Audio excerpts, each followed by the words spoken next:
Programme your mind as your dream. अपने mind की programming वैसी करनी होगी जैसे आपके सपने हैं। लेकिन याद रखिए, हमेशा क्या चीज हमारे ऊपर भारी पड़ रहा है। जैसे किसी मीटिंग में जाना है और हम नहीं जा रहे हैं, तो कौन चीज रोक रही है? मेंटल प्रोग्रामिंग जो पीछे की है, अतीत की जो मानसिक बोझ है ना, उसको साथ लेके चलेंगे तो भविष्य में कोई परिवर्तन नहीं कर पाएंगे आप। अगर मैं आपको मीटिंग का मैसेज दे रहा हूं और आप दोबारा पूछ रहे हैं कि मीटिंग है क्या, या अगर आपको मीटिंग का मैसेज मैं दे रहा हूं और आपकी तरफ से नहीं है कि कल मीटिंग है क्या, तो समझिए कि अभी आपकी मेंटल प्रोग्रामिंग बहुत कमजोर है। अगर मेंटल प्रोग्रामिंग में आप है ही नहीं, एक तरह से कहा जाए, वो विचार ही आपके पास नहीं है। लेकिन आपने कहा कि इस बार की मीटिंग जो हुई, अगली मीटिंग कब है, तो सर अभी से हम लोग क्लियर कर लें। और मीटिंग के पहले भी आप कॉल करते हैं कि सर मीटिंग में हम लोग को कितने बजे आना है, ये सारी चीजें क्लियर है। तो आप समझे कि आपकी मेंटल प्रोग्रामिंग हो रही है। क्वेश्चन जिस सब्जेक्ट के होते हैं ना, उसी की तैयारी करनी होती है। आप फिजिक्स के पेपर में केमिस्ट्री की तैयारी नहीं करते। तो उसी तरीके से भविष्य में जो जहां पहुंचना चाहते हैं, प्रश्न भी उसी से रिलेटेड आना चाहिए, अतीत से नहीं। अतीत का मतलब क्या है? समस्याओं से ग्रस्त प्रश्न।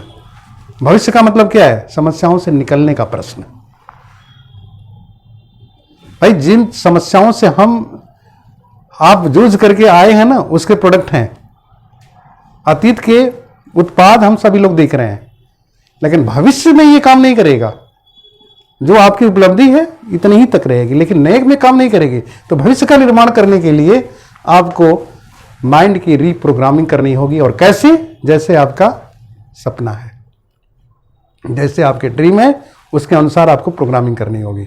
प्रोग्रामिंग करने के लिए आपको बहुत सारी चीज़ों का ध्यान देना होता है। जाने अनजाने में हम सभी लोग अपने सोसाइटी के या एजुकेशन के प्रोडक्ट हैं, या फैमिली के ड्रीम हैं। हमारी आपकी प्रोग्रामिंग 6-7 साल की उम्र में हो गई कि हमें क्या करना है। बहुत कम लोगों की जिंदगी में परिवर्तन आता है, यू टर्न आता है। लेकिन प्रायर जैसा ड्राइव कर दिया गया, वैसे हम प्रोडक्ट बन गए।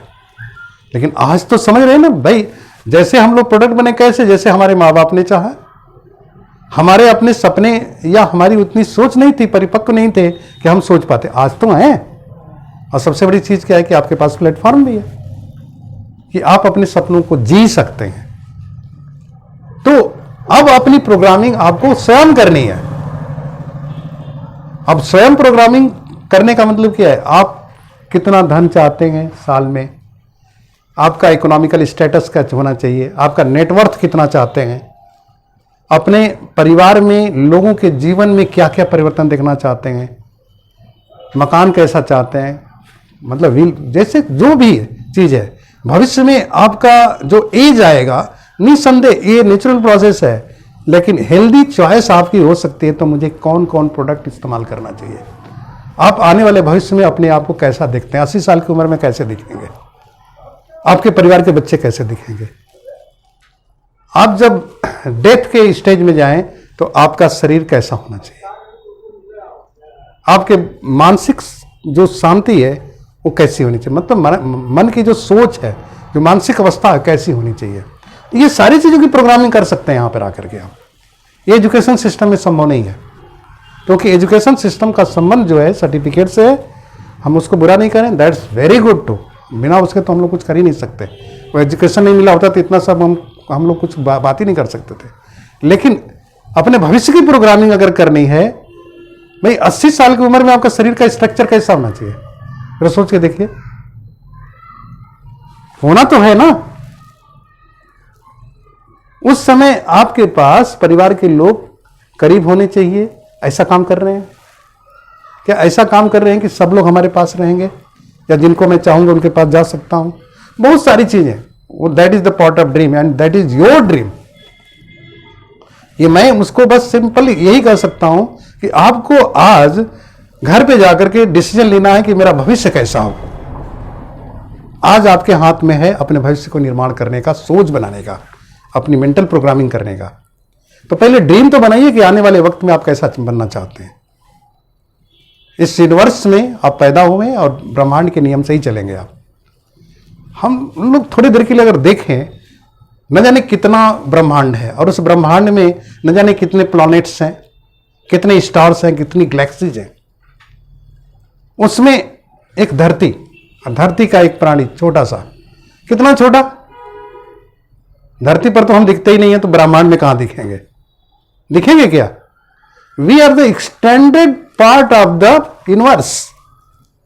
जैसे पेड़ धरती के ऊपर निकला हुआ दिखाई दे रहा है ना, तो उसी तरीके से इस यूनिवर्स का एक्सटेंडेड छोटा सा टीनी पार्ट है हम लोग, और उस टीनी पार्ट के अंदर भी एक ब्रह्मांड से कांटेक्ट करने का, संबंध बना रखने की क्षमता है।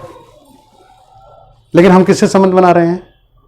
ह्यूमन, जो मनुष्य के द्वारा निर्मित चीजें हैं उस पर हमारा दिमाग ज्यादा चला जा रहा है। जीवन के लिए जो आधारित चीज है बहुत कम है, लेकिन अगर जीवन के साथ शैली की बात करें, स्टाइल की बात करें, उस पर हमारा चला गया ध्यान। लेकिन आपको ये चीज समझना चाहिए कि मतलब माइंड में बनाना है मेंटल प्रोग्रामिंग, कि हम इस ब्रह्मांड के नियमों के अनुसार अपने भविष्य का निर्माण करें, नियम तोड़ के नहीं। नियम जहां टूटा वो चीज टिकती नहीं है। तो आपके पास कोई चीज अगर रुकी हुई है, दोबारा नहीं मिल रही है, तो आप निसंदेह यूनिवर्स के नियम को कहीं न कहीं तोड़ रहे हैं। तो ब्रह्मांड के जो नियम हैं उनके अनुसार हमें अपने लक्ष्य बनाने चाहिए, और उस लक्ष्य को अगर हम बनाएंगे तो निसंदेह हम उसे प्राप्त कर लेंगे, क्योंकि ऐसी स्थितियों में ब्रह्मांड हमारी सहायता करता है। अदरवाइज आप उनसे सहायता लेंगे जो आपके आसपास हैं। तो मानव निर्मित चीज हो चाहे आपकी सोसाइटी हो, इसको किसने बनाया है? हम सभी लोग यूनिवर्स के प्रोडक्ट हैं ना, लेकिन हम किसको टारगेट करते हैं? इन्हीं के नाम। लेकिन अगर आपकी प्रोग्रामिंग ब्रह्मांड के फौलादी नियमों के अनुसार होगा तो वो चीजें आपको बहुत जल्दी मिलेंगी, और आप वो अपने प्लेजर के सारे इंग्रेडिएंट के साथ रहेंगे। आपकी मानसिक शांति भी होगी, आपकी शारीरिक अवस्था भी अच्छी होगी, आप वित्तीय स्वतंत्रता भी होगी, आंतरिक आपका जागरूकता भी होगा, व्यक्तिगत संतुष्टि भी होगी, और आपके परिवार के साथ प्रेमपूर्ण संबंध भी होगा। लेकिन वो बने कैसे? उसके पहले अपने ड्रीम को क्लियर करिए। Thank you.